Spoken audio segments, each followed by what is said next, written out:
ஒரு நண்பர் ஆனந்தமா சிகரெட் பிடிச்சிக்கிட்டு இருந்தார். இந்த பழக்கத்தை விட்டுவிடுங்களேன் அப்படின்னு சொல்லி பார்த்தோம். விட்டுடலாம்னு தான் பார்க்குறேன், ஆனால் முடியலையேன்னார். மனசு வச்சா எல்லாம் முடியும் அப்படின்னோம். அவர் கொஞ்ச நேரம் யோசனை பண்ணார். அப்புறம் சொன்னார், சரி சார், இதுதான் நான் பிடிக்கிற கடைசி சிகரெட் அப்படின்னு சொல்லி ரொம்ப அழுத்தமாக புகையை உள்ளுக்கு இழுத்தார். அதுக்கப்புறம் அந்த துண்டு சிகரெட்டை வீசி எறிஞ்சுட்டார். ஒருத்தர் இது மாதிரி தீர்மானம் பண்ணி தன்னுடைய கடைசி சிகரெட்டை தூக்கி எறிஞ்சுட்டாருன்னா அது ஒரு பெரிய விஷயம்தான். அதுக்கு பிறகு அவர் உடம்புல படிப்படியாக என்னென்ன மாற்றங்கள் நடக்கும் அப்படிங்கிறத பற்றி ஒரு விவர பட்டியலே வெளியிட்டிருக்கிறாங்க. அது என்ன விவரம் தெரியுமா? ஒருத்தர் புகைப்பிடிக்கிற பழக்கத்தை நிறுத்துறாருன்னு வச்சுங்க. அப்படி அவர் நிறுத்தின 20 நிமிடங்களுக்குள்ள உயர் ரத்த அழுத்தம், உடல் வெப்பம், நாடி துடிப்பு இதெல்லாம் சரியான நிலைமைக்கு வந்துருதான். 8 மணி நேரத்துக்குள்ள இந்த ஸ்மோக்கர்ஸ் பிரீத் அப்படிங்கிற தன்மை மறைஞ்சிருதான். ரத்தத்தில் உள்ள கார்பன் மோனாக்சைடு அளவு குறையுதான், ஆக்சிஜன் அளவு கூடுதான், சரியான அளவுக்கு வந்துருதான். ஒருத்தர் கடைசி சிகரெட்டை தூக்கி எறிஞ்சுட்டாருன்னா 24 மணி நேரத்துக்குள்ள மாரடைப்பு ஏற்படுறதுக்கான வாய்ப்பு குறைஞ்சுடுதான். 48 மணி நேரத்துக்குள்ள உணர்வு நரம்புகளின் முனைப்பகுதிகள் மறுபடியும் ஒன்று சேர்ந்துருதான். அதனால நாக்கு சுவை உணர்வு, மூக்கின் முகரும் சக்தி இதெல்லாம் மேம்படுதான், நல்ல நிலைமைக்கு வந்துருதான். சிகரெட்டை நிறுத்தின 3 நாளுக்குள்ள மூச்சு விடுறது சுலபமாயிடுதான். இப்படி அவங்க பட்டியல் நிறைய சொல்றாங்க. 2 அல்லது 3 மாசத்துக்குள்ள என்ன ஆகும் தெரியுமா? ரத்த ஓட்டம் மேம்படுது, நடக்கிறது சுலபமாயிடுது. நுரையீரல் கொள்ளளவு 30% அதிகரிக்குது. 1லிருந்து 9 மாசத்துக்குள்ள சுவாச குறைபாடுகள் நீங்குது. நுரையீரல்ல இருக்கக்கூடிய இந்த அசுத்தம் வடிகட்டும் திசுக்கள் சரியா வேலை செய்ய ஆரம்பிச்சிருது. 1 வருஷத்துக்குள்ள இந்த இதய அழுத்த நோய்க்கான வாய்ப்பு பாதியா குறைஞ்சிருது. இந்த சிகரெட்டை நிறுத்தின 5 வருஷத்துக்குள்ள ஒரு நாளைக்கு 1 பாக்கெட் சிகரெட் பிடிக்கிறவர்கள்ல நுரையீரல் புற்றுநோயினால சாகிறவர்கள் எண்ணிக்கை பாதியா குறைஞ்சிருது. புற்றுநோய் செல்கள் சீரமைக்கப்படுது. ஆக ஒருத்தர் புகைக்கிறத விட்டுணும்னு தீர்மானம் பண்ணி தன் கையில் இருக்கிற சிகரெட்டை இதுதான் கடைசின்னு சொல்லி தூக்கி எறிஞ்சுட்டா அதுக்கப்புறம் படிப்படியா இவ்வளவு நன்மைகளும் மாற்றங்களும் ஏற்படுறதாக இந்த அமெரிக்கன் கேன்சர் சொசைட்டி தெரிவிச்சிருக்குது. அதனால புகைப்பழக்கம் உள்ளவங்க இதையெல்லாம் கொஞ்சம் யோசிச்சு பார்த்து அந்த பழக்கத்தை விட்டு விடுறது ரொம்ப நல்லது. ஆனா அதையெல்லாம் நாம சொன்னா யாரு கேட்கறாங்க? என்னுடைய நண்பர் ஒருத்தர் புகைப்பழக்கம் உள்ளவர். அவர் என்கிட்ட சொன்னார், சார், சிகரெட் பிடிக்கிற பழக்கத்தை விட்டு விடுறது என்னை பொறுத்த வரைக்கும் ஒன்றும் பெரிய கஷ்டமான செயல் இல்லை, அது ரொம்ப சுலபம் அப்படின்னார். எப்படி சொல்றீங்கன்னு கேட்டேன். நான் ஏற்கனவே 20 தடவை அந்த பழக்கத்தை விட்டுருக்கேன் சார் அப்படின்னார் ரொம்ப பெருமையா.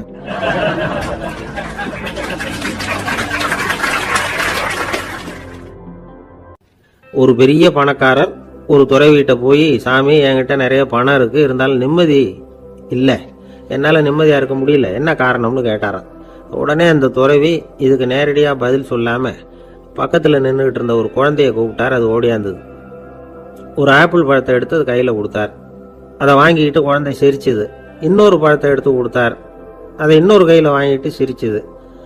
3வது ஆப்பிள் எடுத்து கொடுத்தார். 2 பழத்தையும் நெஞ்சில் அணைச்சிக்கிட்டு 3வது பழத்தையும் வாங்கறதுக்கு முயற்சி பண்ணிச்சு. ஆனால் அது உடனே நழுவி கீழே விழுந்து உருண்டு ஓடிச்சு. ஏற்கனவே இருந்ததும் விழுந்துட்டுது. இப்போ அந்த குழந்தை அழ ஆரம்பிச்சுட்டுது. இப்போ அந்த துறவி பணக்காரர்கிட்ட சொன்னாராம், குழந்தைய கவனிச்சியா? 2 ஆப்பிள் போதும்னு அது நினைச்சிருந்தா இப்போ அது அழ வேண்டிய அவசியம் வந்திருக்குமா அப்படின்னாராம். எதுவுமே அளவுக்கு மிஞ்சினா துன்பம்தான். இந்த காலத்தில் இதெல்லாம் யாரு காதில் வாங்குறாங்க? ஒருத்தனை நல்ல வழிக்கு கொண்டு வரணும்னு நினைச்சு அவனை கூப்பிட்டு உட்கார வச்சு இந்த கதையை சொல்லிட்டு இருந்தாங்க. சொல்லிவிட்டு அந்த குழந்தை செஞ்சது தப்பு தானே அப்படின்னு கேட்டிருக்கிறாங்க. ஆமாம், தப்பு தான், நானா இருந்தா அப்படி செஞ்சிருக்க மாட்டேன் நானா இவன். 2 பழமே போதும்னு சொல்லியிருப்பியா அப்படின்னு கேட்டிருக்காங்க. அப்படி இல்லைங்க, அவர் கொடுக்க ஒவ்வொரு பழமா வாங்கி பின்னாடி வச்சுட்டு மறுபடியும் கையை நீட்டுவேன் அப்படிங்கிறானா. இவெல்லாம் எந்த காலத்துல திருந்துறது?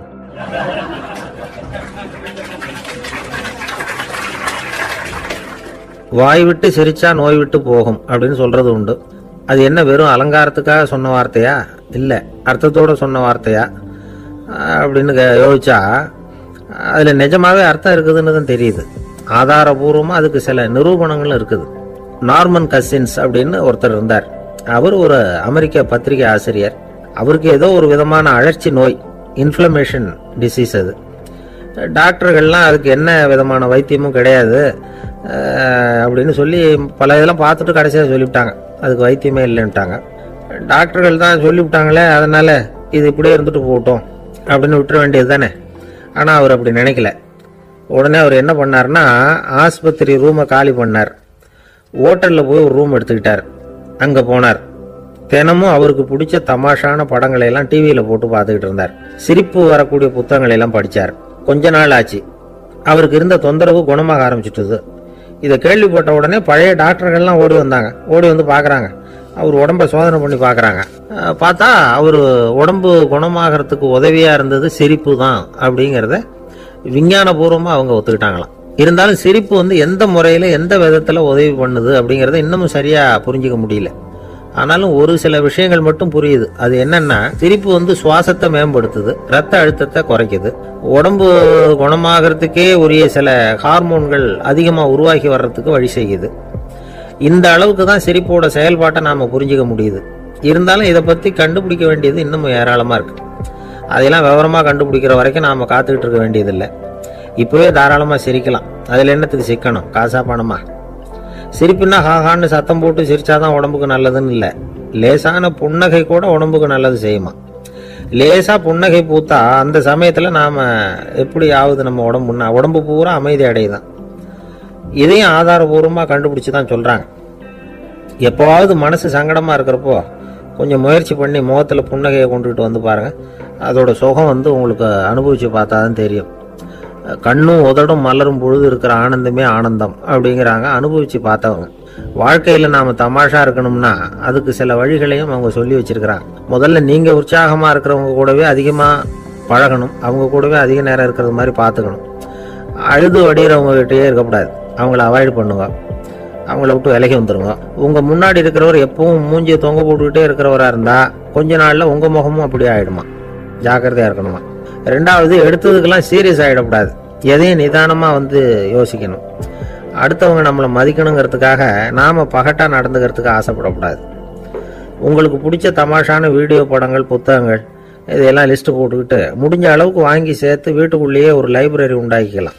ஒரு பெரிய பிஸ்னஸ்மேன், ரொம்ப வெற்றிகரமாக பிஸ்னஸ் பண்ணுறவரான். அவர் எப்படின்னா அடிக்கடி ரயிலில் பிரயாணம் பண்ணுறப்போ நியூஸ் பேப்பரை வச்சுக்கிட்டு ரொம்ப சுவாரஸ்யமாக படிச்சுக்கிட்டே போகிறான். நியூஸ் பேப்பரில் அப்படின்னு சுவாரஸ்யமான விஷயம் அப்படின்னு எட்டி பார்த்தா அதுக்குள்ளே ஒரு காமிக் புஸ்தகத்தை வச்சுக்கிட்டு படிச்சுக்கிட்டு இருப்பாரான். என்னங்க அப்படின்னு கேட்டால், என் மனசு லேசாக இருக்கிறதுக்கு இது ரொம்ப உதவியாக இருக்குது அப்படின்பாரான். அது ஒரு பக்கம் இருக்கட்டும். சிரிப்புன்னா எல்லா விதமான தமாஷும் உடம்புக்கு நல்லதுன்னு நினச்சிடக்கூடாதான். ஜேம்ஸ் கரோல் அப்படிங்கிற அமெரிக்க உளவியல் நிபுணர் என்ன சொல்றாரு தெரியுமா? அடுத்தவங்களை குறை சொல்றது, கேலி பண்றது, நையாண்டி பண்றது, இது மாதிரியான நகைச்சுவையெல்லாம் நல்லது செய்யறது இல்லைங்கிறார் அவர். அடுத்தவங்களை தொந்தரவு பண்ணாத ஜோக்குகள் தான் எப்பவும் நல்லது. யாராவது ஜோக்கு சொன்னா தாராளமாக சிரிக்கணும். ஒருத்தர் வந்தார், இன்னொருத்தரை கூட அழைச்சிக்கிட்டு வந்து என்கிட்ட காட்டினார். அவர் தன்னுடைய முகத்தை ரொம்ப சீரியஸா வச்சுக்கிட்டு இருந்தார். என்னங்க விஷயம் அப்படின்னு விசாரிச்சோம். வந்தவர் எங்களை பார்த்து சொன்னார், சார், இவர் கூட ஒரு பெரிய ப்ராப்ளம்னார். என்னன்னு, ஏதாவது ஒரு ஜோக்கு சொன்னா உடனே சத்தம் போட்டு சிரிக்க ஆரம்பிச்சுடுறாரு சார் அப்படின்னார். ஜோக்கை கேட்டுட்டு சிரிக்க ஆரம்பிச்சா அது ப்ராப்ளம் இல்லையே அப்படின்னு சொன்னோம்.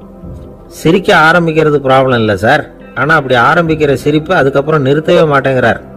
நாள் கணக்கில் அது பாட்டு போயிட்டு இருக்கு, அதுதான் ப்ராப்ளம் அப்படின்னாரு அவர்.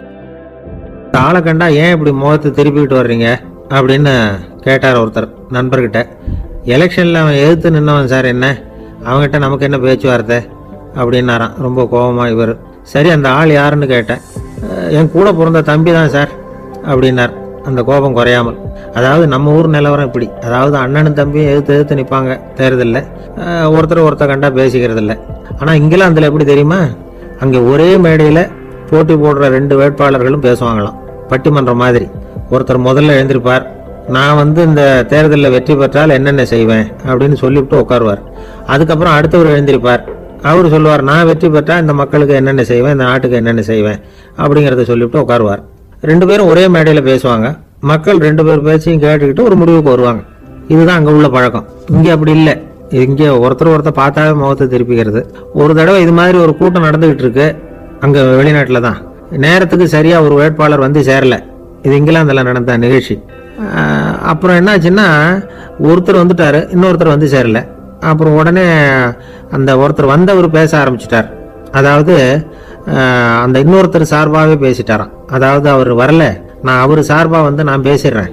அதாவது அவர் ஜெயிச்சுட்டா அவர் என்னென்ன செய்வார் இந்த நாட்டுக்கு அப்படின்னு சொல்லி அவர் பக்கத்தில் உள்ள நியாயத்தை எடுத்து இவரே சொல்லிட்டாராம்.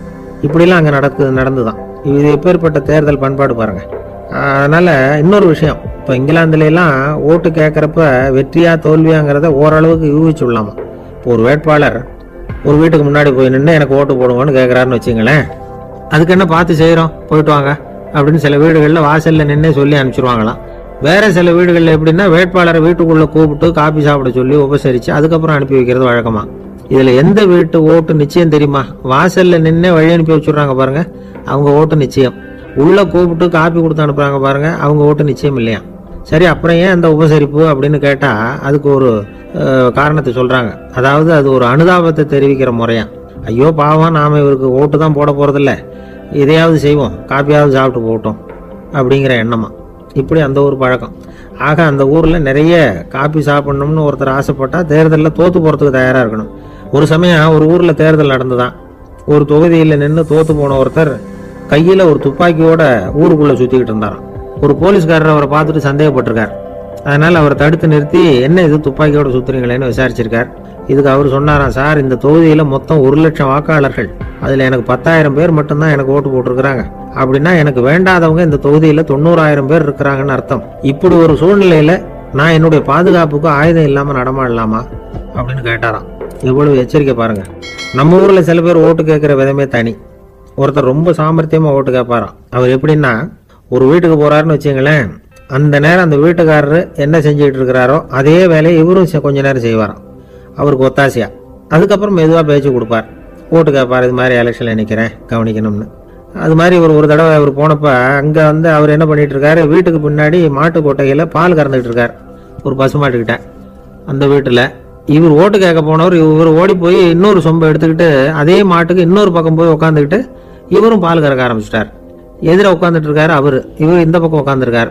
கீழே கொஞ்சம் குனிஞ்சு பார்த்தா ஒருத்தர் முகத்தை ஒருத்தர் பார்க்கலாம். கொஞ்ச நேரம் ஆனதுக்கப்புறம் இவர் மெதுவாக அவர்கிட்ட பேச்சு கொடுத்தாராம். இது மாதிரி நான் எலெக்ஷனில் நிற்கிறேன், நீங்கள் ஓட்டு போடணும், அதுக்காக தான் வந்தேன்னாராம். அது முடியாதுங்களேன்னாராம் அவர். ஏன்னு கேட்டிருக்கார். நான் இந்த வீட்டுக்காரன் இல்லை, நானும் உன்ன மாதிரி ஓட்டு கேட்க வந்தவன் தான் அப்படின்னாராம் அவர்.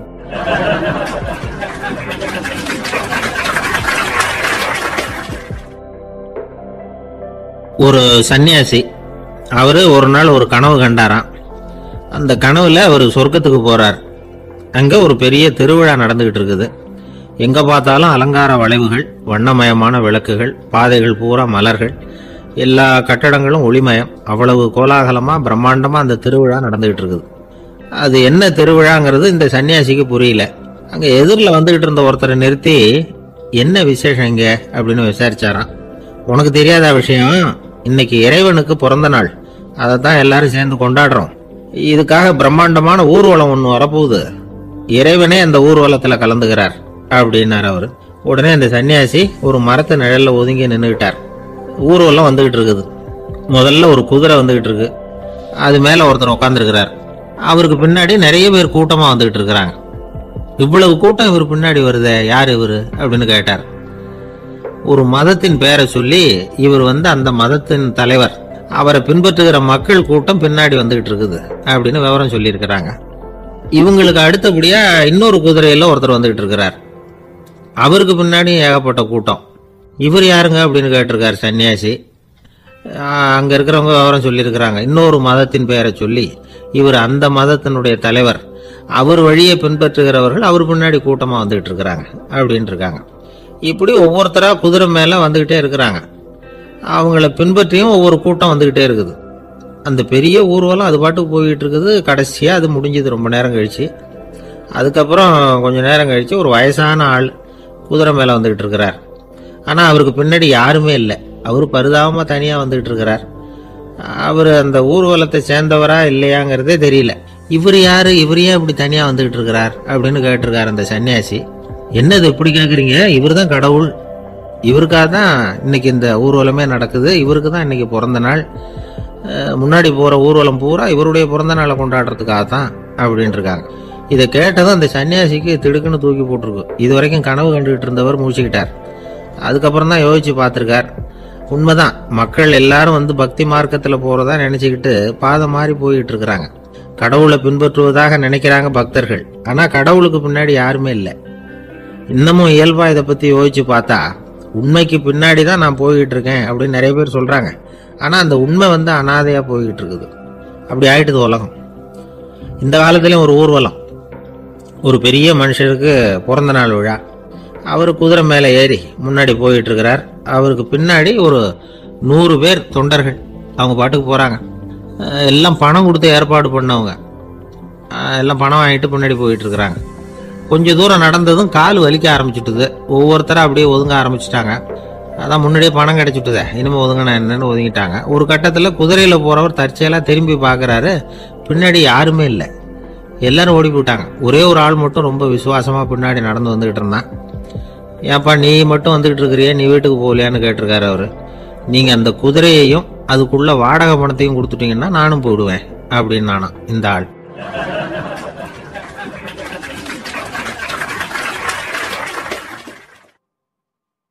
வயிறு பசிக்குதேங்கிறது சிலரோட கவலை, வயிறு பசிக்க மாட்டேங்குதே அப்படிங்கிறது சில பேரோட கவலை. 2 விதமான கவலைக்கும் வயிறு தான் காரணமாக இருக்குது. வயிறு பசிச்சதுன்னா அது இயற்கை, வயிறு பசிக்கலைன்னா அது வியாதி.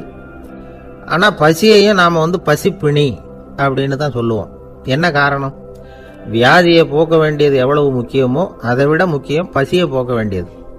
ஒரு சமுதாயத்தில் பசிப்பிணியே இருக்கக்கூடாது, அதுதான் நல்ல சமுதாயம். பசியை போக்கணும்னா சாப்பாடு போடணும், பசியின்மையை போக்கணும்னா வைத்தியம் தான் பண்ணணும். இது சம்பந்தமாக எவ்வளவோ ஆராய்ச்சிகள் நடக்குது, நிறைய மருந்து கண்டுபிடிச்சிருக்கிறாங்க. நம்ம உடம்புல பசியை தூண்டக்கூடிய பகுதி எது, இதை முதல்ல தெரிஞ்சுக்கணும் இல்லையா? நாம் சாப்பிட்ற ஆகாரம் செரிக்கிறதுக்கு எது காரணம் தெரியுமா? நம்ம மூளையோட பின்பகுதி தான் அதுக்கு காரணமாக இருக்குதாம். மூளையின் பின்பகுதியில் நரம்பு செல்களால் ஆன 2 வகையான ஆரக்சின்கள் தான் பசியை உண்டாக்குது அப்படின்னு கண்டுபிடிச்சிருக்கிறாங்க. 2 ஆய்வாளர்கள் இதை கண்டுபிடிச்சிருக்காங்க. அவங்க 2 பேரும் டெக்சாஸ் பல்கலைக்கழகத்தில் ஹார்வர்டு ஹக்ஸ் மருத்துவ கல்வி நிலையத்தில் பணிபுரிகிறவங்களாம். உண்பது தேவைங்கிறது உணரப்படும் போது மூளையின் அந்த குறிப்பிட்ட பகுதி ஆரக்சின் அப்படிங்கிற ஹார்மோன்களை சுரக்கும். அது பசி உணர்வை தூண்டும் அப்படிங்கிறது தான் அந்த ஆய்வாளர்களின் கண்டுபிடிப்பு. இந்த ஆரக்சின் வேற சில உயிரினங்கள்லையும் உண்டு. இப்போ எலிகளில் கூட இது இருக்குது. அதனால எலிகளை வச்சு இது சம்பந்தமாக ஆராய்ச்சி பண்ணாங்க. எலிகள் உடம்புல ஆரக்சினை செலுத்தி பார்த்தாங்க. உடனே என்னாச்சு தெரியுமா? அந்த எலியெல்லாம் பசியால் துடிக்க ஆரம்பிச்சுட்டுது. எதையாவது தின்னு பசியை தீர்த்தா போதுங்கிற அளவுக்கு அந்த எலிகள்லாம் அல்லாட ஆரம்பிச்சுட்டுது. இயல்பாக சாதாரணமாக அந்த எலிகள் எவ்வளவு சாப்பிடுமோ அது மாதிரி 8 முதல் 10 மடங்கு அதிகமான ஆகாரத்தை 1 மணி நேரத்துக்குள்ளே சாப்பிட்டு தீர்த்துட்டு தான். சில எலிகளின் மூளையில் இந்த ஆரக்சின் அளவை கட்டுப்படுத்தி பார்த்துருக்குறாங்க. உடனே என்னாச்சு தெரியுமா? அதெல்லாம் சாப்பாட்டை கண்டா முகத்தை திருப்பிட்டு போக ஆரம்பிச்சுட்டு தான். அந்த எலிகளுக்கு பசி எடுக்கலையா? இந்த ஆராய்ச்சியின் அடிப்படையில் பசியை எடுக்காமல் இருக்கிற மனிதர்களுக்கும் பசியை தூண்ட முடியும் அப்படின்னு சொல்லி ஆராய்ச்சியாளர்கள் தெரிவிச்சிருக்கிறாங்க. ஆக ஆரக்சின் தான் பசிக்கு காரணம்ங்கிறது தெரிஞ்சு போச்சு. சரி, இந்த ஆரக்சின் அப்படின்னா என்ன? அது ஒரு கிரேக்க சொல். அதுக்கு பசின்னு அர்த்தம். நம்ம ஆளுங்களுக்கெல்லாம் பசியை தூண்டுறதுக்கு மருந்து தேவையில்லை, பசியை குறைக்கிறதுக்கு தான் மருந்து தேவை.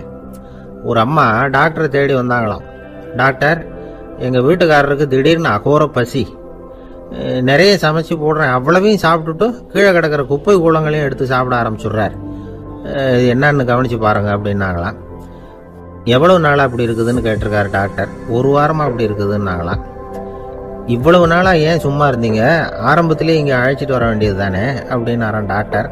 அது ஒன்றும் இல்லை டாக்டர், வீடு பூரா சுத்தமாகட்டுமேனு பார்த்துக்கிட்டு இருந்தேன் அப்படின்னாங்களாம் அந்த அம்மா.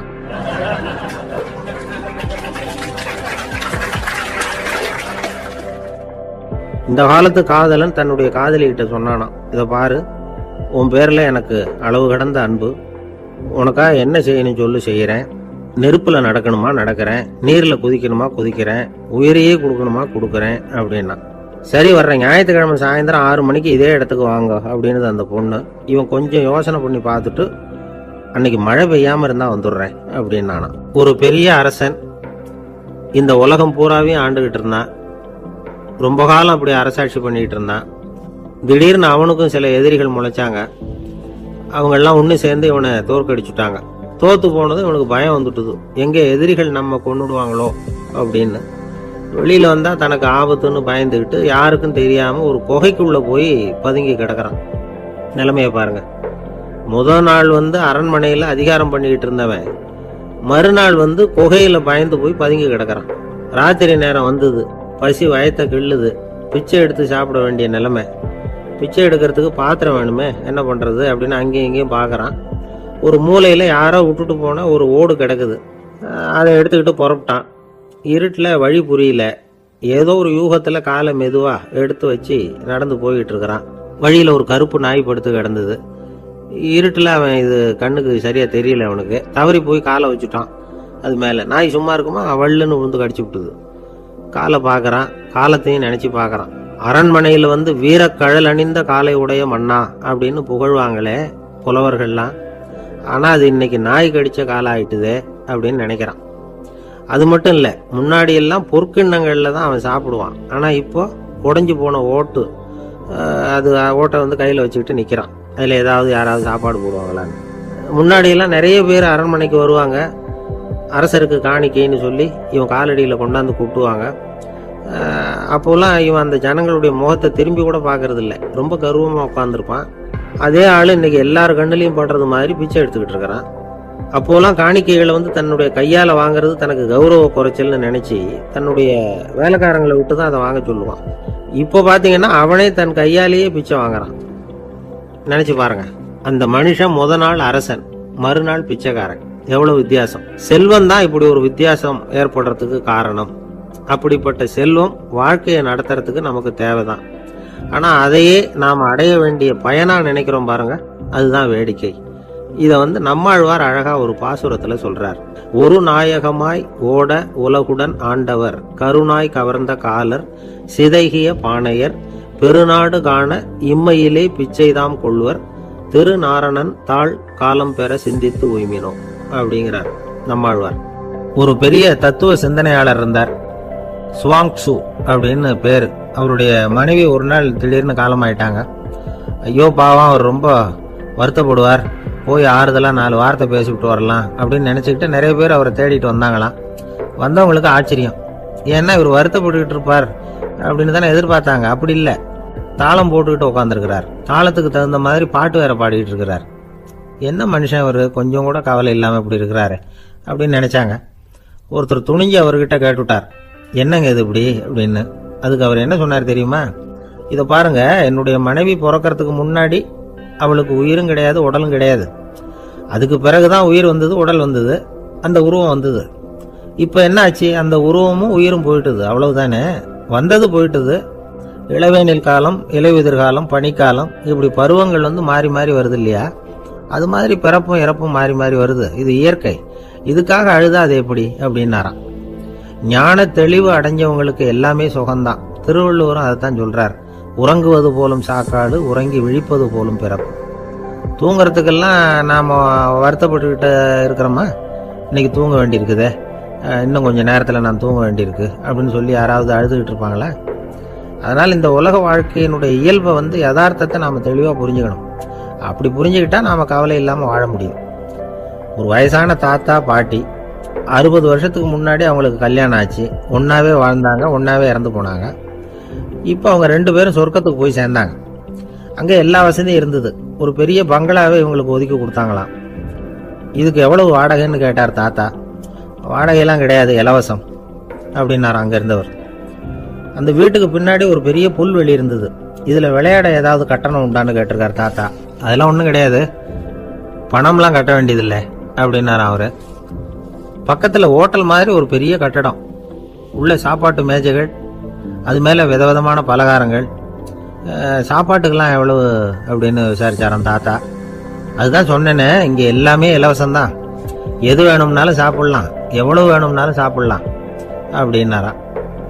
நீங்கள் சொல்கிறீங்க அப்படி, ஆனால் நான் சர்க்கரை சேர்த்துக்கக்கூடாது, உப்பு சேர்த்துக்கக்கூடாது, பாட்டி கையால் எப்பவும் பத்திய சாப்பாடு தான் அப்படின்னாராம் தாத்தா. இதை பாருங்கள், இங்கே உங்களுக்கு அந்த கவலையும் வேண்டியதில்லை. இங்கே நீங்கள் ஸ்வீட்டு சாப்பிட்லாம், காரம் சாப்பிட்லாம், உங்களுக்கு எந்த நோயும் வராது அப்படின்னாராம் அங்கே சொர்க்கத்தில் இருந்தவர். இதை கேட்ட உடனே அந்த தாத்தா பக்கத்தில் நின்ன பாட்டியை பார்த்து கத்தினாராம், அடி பாவி, எல்லாத்தையும் கெடுத்துட்டியே, நீ எனக்கு பத்திய சாப்பாடு போடாமல் கண்டதை திங்க விட்டுருந்தா 10 வருஷத்துக்கு முன்னாடியே நான் இங்கே சேர்ந்துருப்பேனே அப்படின்னாராம்.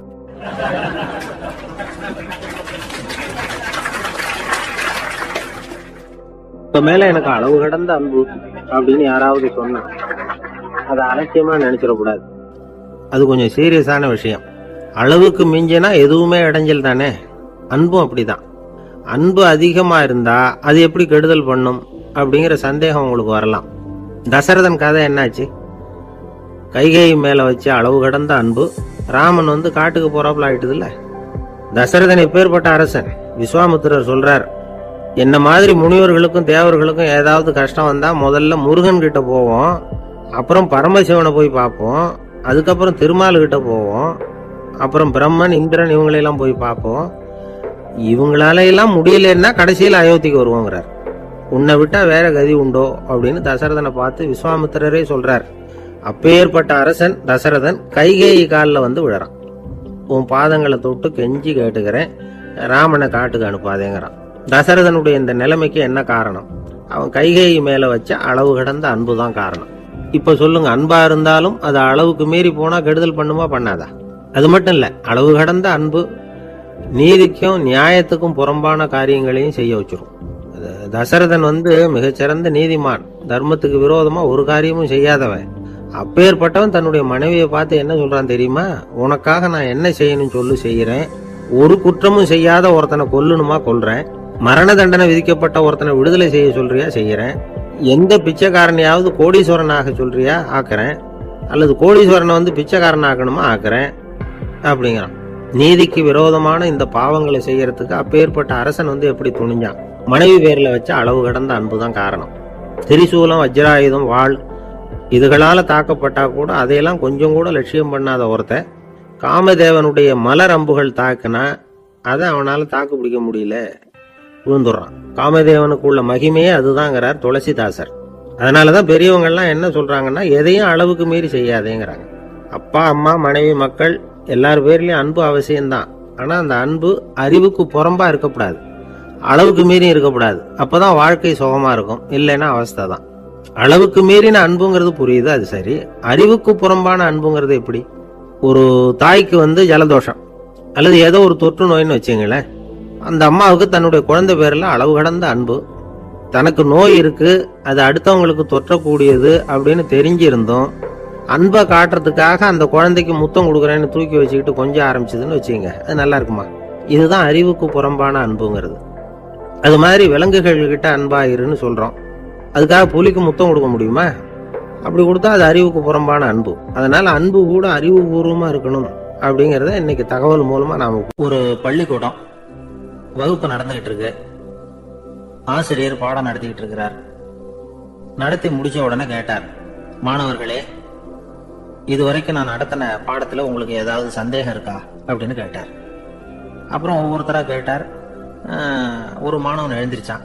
சார், எனக்கு சந்தேகம் எதுவுமே இல்லைன்னா. ஏன்னு கேட்டார். ஏன்னா எனக்கு நீங்க நடத்தின பாடம் தெளிவா புரிஞ்சுட்டுது, அதனால சந்தேகம் வரலன்னா. இன்னொரு மாணவன் எழுந்திருச்சான். சார், எனக்கும் சந்தேகம் எதுவும் இல்லைன்னா. ஏண்டான்னு கேட்டார். ஏன்னா எனக்கு நீங்க நடத்தின பாடம் எதுவுமே புரியல, அதனால சந்தேகம் வரல அப்படின்னா. இந்த இடத்துல நாம கொஞ்சம் சிந்திச்சு பார்க்கணும். இந்த உலகத்துல எல்லாம் புரிஞ்ச ஒருத்தனுக்கும் சந்தேகம் வராது, எதுவுமே புரியாத ஒருத்தனுக்கும் சந்தேகம் வராது. அறகுறையா புரிஞ்சுக்கிட்டா இருக்கான் பாருங்க, அவனுக்கு தான் அடிக்கடி சந்தேகம் வரும். ஆக மாணவர்களை இந்த 3 வகையா பிரிக்கலாம். அதே மாதிரிதான் மனிதர்களையும் 3 வகையா பிரிக்கிறாங்க ஆன்மீகவாதிகள். ஒரு ஆன்மீக பெரியவர் என்ன சொல்றாரு தெரியுமா? இந்த உலகத்துல 3 வகையான மனிதர்கள் இருக்கிறாங்களாம். முதல் வகை எப்படி தெரியுமா? இவங்களுக்கு எதையும் தெரிஞ்சுக்கணுங்கிற அவசியமே கிடையாது. ஏன்னா அவங்களுக்கு எல்லாமும் தெரியும். இவங்க ஞானத்தின் முழு வடிவா இருக்கிற காரணத்தினால அவங்களுக்கு எந்த சந்தேகமும் இல்லை, எந்த கேள்விகளும் கிடையாது. இந்த நிலையில இருக்கிறவன் கிருஷ்ணன். எல்லாத்துக்கும் விடைய தெரிஞ்சுக்கிட்ட நிலையில அவன் விடையாக மாறிவிட்டான் அப்படின்னு சொல்லுவாங்க. 2வது நிலையில இருக்கிறவன் அர்ஜுனன். இவனுக்கு எப்ப பார்த்தாலும் கேள்விதான், சந்தேகம்தான். பதில் சொல்ல சொல்ல அவனுக்கு இருக்கிற சந்தேகமும் அதிகமாகிட்டே இருக்கும், குறையவே குறையாது. அர்ஜுனன் மாதிரி உள்ளவங்க எப்பவும் கேள்வி கேட்டுக்கிட்டே இருப்பாங்க. ஒரு கேள்விக்கு விட கிடைச்சிட்டுன்னு வைங்க, உடனே இன்னொரு கேள்வி அவங்க கிட்ட இருந்து வரும். கிருஷ்ணனுடைய நிலை எப்படின்னா அது கேள்விகளே அற்ற ஒரு நிலை. அர்ஜுனனுடைய நிலை எப்படின்னா அது கேள்விகளை தவிர வேறு எதுவும் அற்ற ஒரு நிலை. இவங்களை தவிர இன்னொரு ஆள் இருக்கிறான், அவனுக்கும் கேள்விகள் அற்ற ஒரு நிலை தான். அவன் யாருன்னா துரியோதனன். இவனுக்கு தெரிஞ்சுக்கணுங்கிற எண்ணமே சுத்தமா கிடையாது. ஆவலே இல்லைங்கிறதுனால அதை புரிஞ்சுக்கணுங்கிற அவசியமும் இல்லை. அதனால அவனுக்கு கேள்விகளற்ற ஒரு நிலையில அவன் இருந்துகிட்டு இருக்கிறான். எல்லா பதிலும் தெரிந்து கொண்ட நிலையில கிருஷ்ணனும் கேள்விகளற்ற நிலையில இருக்கிறான். தெரிஞ்சுக்கணுங்கிற ஆவலே இல்லாத துரியோதனனும் கேள்விகளற்ற நிலையிலே இருக்கிறான். இப்படியும் இல்லாம அப்படியும் இல்லாம ரெண்டும் கெட்டா நிலையில இருக்கிறானே, அவன் தான் அர்ஜுனன். அதனால பெரியவங்க எல்லாம் என்ன சொல்றாங்கன்னா, இந்த உலகத்துல அர்ஜுனன்களா இருக்கிறவங்க ஒண்ணு துரியோதனனா மாறிடணும், இல்லைன்னா கிருஷ்ணனா மாறிடணும். இதை தவிர வேற வாய்ப்பு இல்லை. துரியோதனன் மாதிரி உள்ளது விலங்கு நிலை, கிருஷ்ணன் மாதிரி உள்ளது தெய்வ நிலை. அர்ஜுனன் விலங்காவும் ஆக முடியல, தெய்வமாவும் ஆக முடியல. இப்படி ரெண்டும் கெட்டானா இருக்கிற வரைக்கும் இந்த கேள்விகளும் பிரச்சனைகளும் இருந்துகிட்டே தான் இருக்கும்.